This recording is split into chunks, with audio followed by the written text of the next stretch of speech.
Hello there guys, my name is Jay or the A and welcome back to another episode of the Space Engineer Spotlights, where today we're looking at a build by PeterHammerman, who is very popular in the Space Engineers community, and he has built something fairly new which came out on the 29th of last month, and it is called the PZK Oculus Sacerdotis. I've probably completely butchered that name, but either way this is it, and it is an absolutely stunning vessel, and it's very, very unique because one, it is full vanilla, so the only thing that really isn't vanilla is the coding, but again it's code, it doesn't class as a mod. And then we also have just a mixture of large and small ship, which is completely ridiculously insane because we have got sort of the mixture and the merging of different block types, which is really, really cool. And I like how he's got this kind of like an outer skin on the larger items, and it does look really, really cool. And this ship is meant to be like a light recon craft, and it really does serve its purpose quite well. It's got some really cool features inside, and again, as you can see, we've got like this mixture of large and small, and it can go from space to atmospheric, so you can just drive it onto float onto a planet and not have any problems.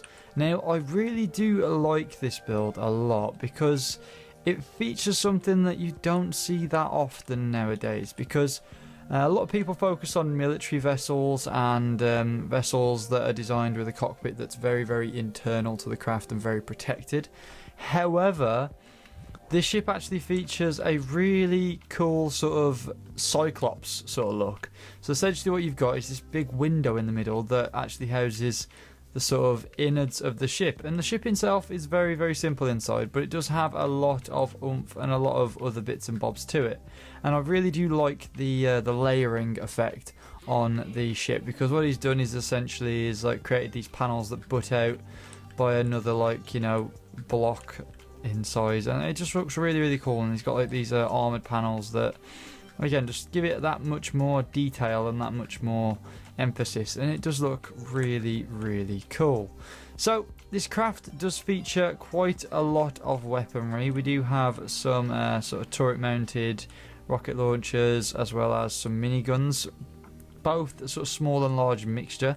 We then also have the large Hyperdrive here, which are the jump drive, and I like this because what he's done is he's actually gone round with this outer framework of small blocks. Essentially, he has actually put all these little bits and bobs in, and these are actually panels, and he essentially he's changed the colour of the panels to suit that of the sort of the jump drive. So essentially it looks like a charging bar, which looks really, really nice, and it kind of looks like something from Portal, if you guys know what I'm on about, and it does look just really, really unique. And for something that he does call on his workshop a brick, in the description, it is a brick, but it's a very, very beautiful brick, and I like this brick. So that's a massive thumbs up for the external. It looks absolutely sweet and really, really cool, and I've already flown this a little bit, and it is pretty responsive, as well as it can definitely get out of the atmosphere. And we do have a fairly large planet down here, so we can sort of test it out on there and sort of fly down and hopefully not crash like we did with the last crafts.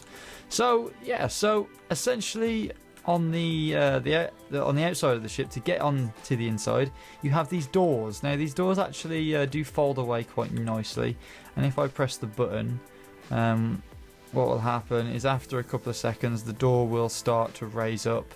It is pretty slow, and I wish that could be a little bit quicker, because it does bother me, because I think personally it should go up a bit quicker, but that's just me. It just doesn't seem as responsive and in your face. And also he's kind of detailed this doorway to beautiful extents in terms of putting like sort of round blocks and stuff, and tiled blocks and stuff, and it does look really cool. And the use of ground blocks as well makes everything have that much more detail, which is pretty damn cool. So that is how the sort of the side doors open and close, and there is a button on the inside. There isn't like an airlock system of what I've found anyway, Essentially these buttons don't really communicate with the doors to open and close the doors, as well as turn the pressurization on and off for the area. There is an airlock section, but again, there is, from what I'm aware, there isn't any sort of control over what is going on in here. So we are essentially now in the airlock area, which is made out of large blocks, and this is where you sort of go from the small, which is like a one block away, and then essentially you move on into the big. Now the best part about this is the light armor can take some of the damage before it even makes it to the large armor, which is quite good, and it just adds to that bit more defense really, and it means that you're not gonna potentially suffer catastrophic crashes and stuff like that if something were to hit you, because it would do a lot of damage to the external body before it even reached the innards. So that's a really cool thing, and it does add to the layer of protection. Now what we're going to do is just going to close that door and open this door, and we're going to walk through, and essentially you walk on into more small blocks. And again, this is bonkers. It really is bonkers, because we've got this weird collection of small and large mixed together, and he's sort of laid out these pathways and stuff with the blast door blocks, and yeah, it's just really cool. And we've got this lovely sort of sloped walkway up here, and this takes us to the cryopod, which, as I said, is a large block. And then we go through and we've got the med bay, which again is a collection of large blocks surrounded by small, and you can't really tell what is connected and what isn't. And I'm not sure how I have some ideas on how he's connected all this, but to connect all this and make it as stable as it is, he's done a very good job. So well done on that one, buddy. It's a really interesting craft. It's probably just a couple of merge blocks and whatever else, and he's just worked around the sort of the innards of the ship, well, the innards of the large blocks of the ship. But yeah, I really do like the way this ship is laid out, and it's very people friendly, because there's a lot of room to move about. However, I do think maybe you could add a bit more sort of human sort of sections to it, maybe like some tables or something more than just all this production stuff. And yeah, other than that, I really have no other gripes. I mean, there is also something in there which I believe is the air vent. Yeah, so he's actually made an air vent for the air vent out of small blocks. So essentially the air is passing through that block and providing it into this section, which is a lot easier than having lots and lots of small ones, because of course lots and lots of small ones in this big area would take a longer time to refill, but with these big ones it's a lot quicker, as you would probably know. So what we then have is a programmable block down, well, a program sort of block here, and then another one on either side. We've got them sort of mirrored, and essentially these contain some of the coding that happens with this craft, because this craft does have some script in it that allows it to function quite nicely and neatly. And yeah, we also have some batteries there. We also have a screen over the top which is detailing damage to the ship, I think, or any sort of potential damage or whatever. And then we have this huge massive screen, which again is one piece of large ship glass, which is cool. I didn't realise this when I first looked at it. I thought that's just two sort of sections of glass plane that are sort of sitting there, and lots of mini ones, but it's not. It's one coherent piece of glass that's just sitting here, and it looks really cool because you can just see out, and it's just a really nice viewport. Now the cockpit, which is one of my favourite places to sit, because what we've got is we've got this like dropped down cockpit that essentially just is like what you'd see on some movies and things, where they essentially have the cockpit sort of sat down a little bit. And yeah, it's really nice seating position, to be honest. You can see what's going on, you can see what's going on outside. However, I think maybe a little bit more control on the outside, maybe some cameras or something could be useful for parking, you know, or everything else. But other than that, it's really cool. We do have some controls on the front. We have the floor plan script menu, so essentially we can cycle through all the different sort of floor plans and whatever else. And then we just have something else that's detailing the damage blocks. So we have apparently 8 damaged blocks, and we have 6,997 total armor blocks and stuff like that. So it's telling us some information that we might need to know, which is quite nice. Now we'll have to keep an eye on these screens as we fly down to the planet, because it might break, it might not, who knows. I'm not really sure. But yeah, so what we'll do is we'll take the craft and we will fly it down to the planet. Okay, so what we're going to do is we're actually going to maneuver the craft and we're going to take it down to the sunny side of that planet down there. So essentially, as you can see here, the craft actually moves fairly quickly in the forward direction. Now, the sitting position is good, but maybe it's a little bit too low, I don't know. It's out of the way, which is good. As you can see, we are moving at a very fast pace to get onto this planet. We're actually going to turn our inertia dampers off. We're essentially just going to list into the planet's gravity. Because we've actually come out of it, I think, have we? Have we come out of the planet's gravity at all? I don't know. It feels like I have, but either way, we're about 40,000 meters away from the surface. So we're going to take a little bit of a while to get there. We're just going to try and push into the gravity and hopefully get a bit of a boost from the gravity well, and then sort of get there, and we'll have to slow down and everything. I'm not sure how fast this thing will slow down, but it does have a lot of hydrogen on the front, which should be good because I've only really gone up, down and a little bit forwards. And also we need to close our door, so we want to close the left. Now hopefully this closes under speed, but I don't think it will, so we'll probably have to slow down a little bit. Which will test actually the braking force actually, which will be pretty good. Hopefully that door will begin to shut after a certain while. There we go. So the door is now closing, so it's a little bit better now, a little bit safer, I think, rather than just having this door hanging off the side. But yes, there we go. So that is the door fully in its fully closed position. Now what we're going to do is going to boost off. Now I think this actually boosts off a lot faster. Reason why is because of course those are large hydrogen thrusters and not the small little diddly ones, because the diddly ones do get you up to speed quite quickly, but because of the ship and its size anyway, these do help, and the fact we've got 4 is quite good. I am a little bit worried about the ship's use of hydrogen, provided that it's got plenty of oxygen generators, it should be fine. But I'm just a little bit curious as to how much hydrogen this would use, because it does seem a bit hydrogen heavy and there's no real ion thrusters. But I mean that's a question for another day really. I mean, I only really bothered about if it can sort of get out the atmosphere, I think, and maybe you can just, you know, replenish your hydrogen and sort of inertia away from stuff, and, you know, maneuver just using a little bit of oomph and then turning your inertia dampeners off and just floating to places, because you can only go so fast with the crafts anyway, so, you know, unless you've got a speed mod.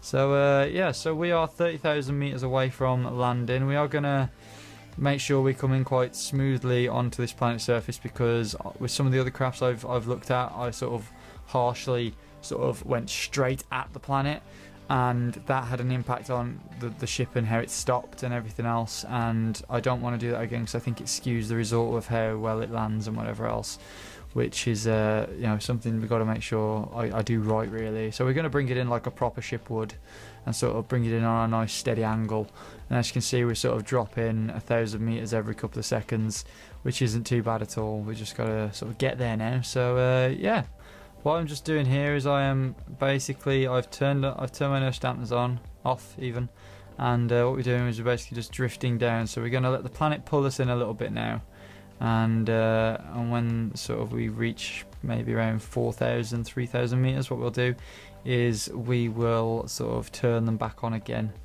and essentially here we go. So around about this time we're going to push forwards and turn them back on again. And essentially what we'll do is we'll sort of get our altitude back a little bit, and we'll just sort of drifting quite nicely. We're about 3,000 meters away now, which is pretty damn close. And we're passing over this nice mountain range here, which is cool. I do love the look of this ship. It looks very Borderlandsy, if that's a term, like with the eye in the middle and the colour scheme again, with this like orange and the whites and the blacks. I do like this colour scheme. It does work pretty well with the the contrast in general is pretty good with the colours, and it makes sense. I think that's the word. And again, the little details are really good as well, like with the ramp and everything. Everything hasn't broken yet, if you've also noticed. So that's pretty good. That's a show of how stable it is, being as destructible blocks is turned on for this. So it's not faring too badly really in comparison to some other crafts that I've looked at.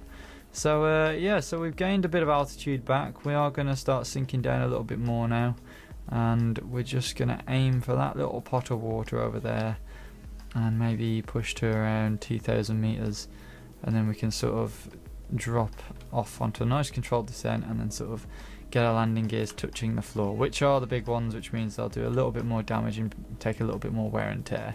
So here we go, just passing over this nice little mountain now. And it'd be cool if we had some it'd be cool if like aerodynamics was a legitimate thing on this, because I don't know, just doing things like this would be so much cooler if you actually did glide a little bit and you did have some wind resistance and whatever else. That would be pretty damn cool, but unfortunately that isn't a thing for space engineers yet, and you know, maybe one day they'll add in that feature that everyone wants and everyone really wants to play around with. But here we go, so we turn our inertia dampers off again because we do have some up thrust now, which by the looks of it we can maintain some sort of altitude. Of course, depends on the mountains we fly over to what sort of altitudes we can ascertain and keep.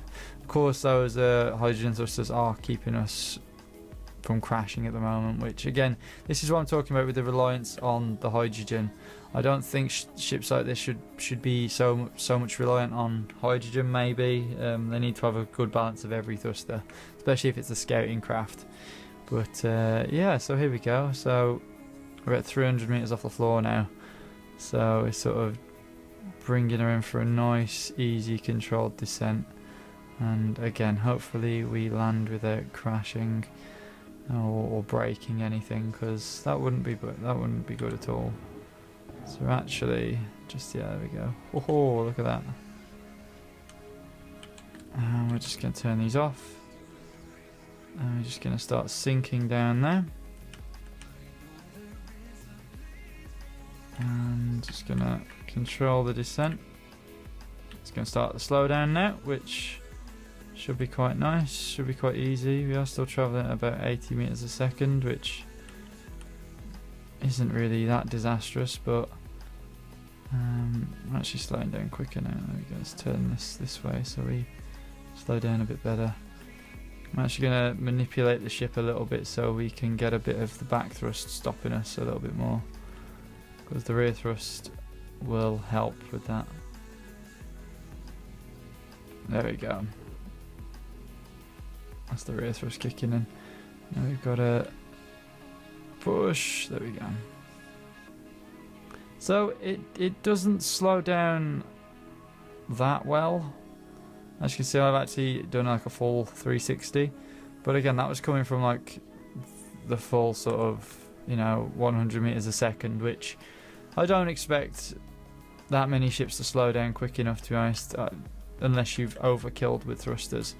But here we are, so we've actually slowed down to a nice pace now, and we can actually drop her down and get her onto this planet, which the audio detectors are picking up ice, which is good, being as we can clearly see that there is ice below us. What we'll do is we'll land on the floor, take it nice and easy, and bring it down steady and straight, and make touchdown. Inertia dampeners. We're actually sank through the floor then, which is super weird. I think that is yet another bug with space engineers at the moment.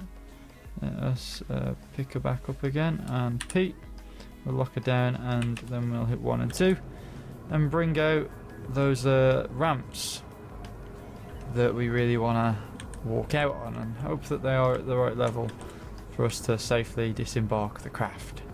So here we go. Do they go through the floor, or do they stop? They stop. So that's pretty good. So yeah, that is the ship. If you guys have enjoyed this build and have enjoyed me doing this, then don't be afraid to like, favorite, and of course subscribe for more. Go and check out this build in the workshop. I'll leave the link in the description below, and I'll see you guys later. Peace!